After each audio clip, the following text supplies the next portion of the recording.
নমস্কার বন্ধুরা, আজকে আমি এসেছি আরও একটি ভিডিও নিয়ে। আজকে রেসিপি কোয়াশ পাতা সবজি। তো অনেকেই কোয়াশ জানেন, কোয়াশ পাতাও অনেকে জানেন।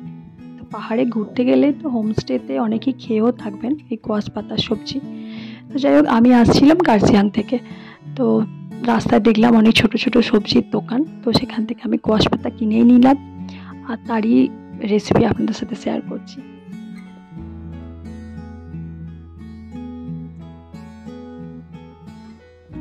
কোয়াশ পাতা সবজি বানানোর জন্য সবার প্রথমে আমি বড়িগুলোকে একটু ভেজে সাইডে তুলে রাখলাম।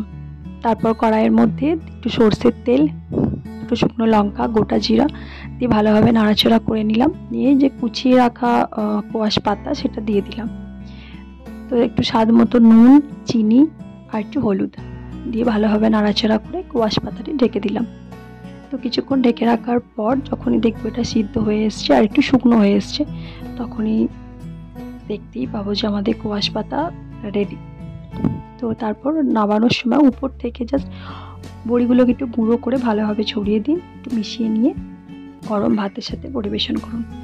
তো খুবই ইজি, চটপট বানিয়ে ফেলুন এই রেসিপিটা। আর ভালো লাগলে অবশ্যই ভিডিওটি লাইক, শেয়ার অ্যান্ড সাবস্ক্রাইব করে দেবেন। Thank you.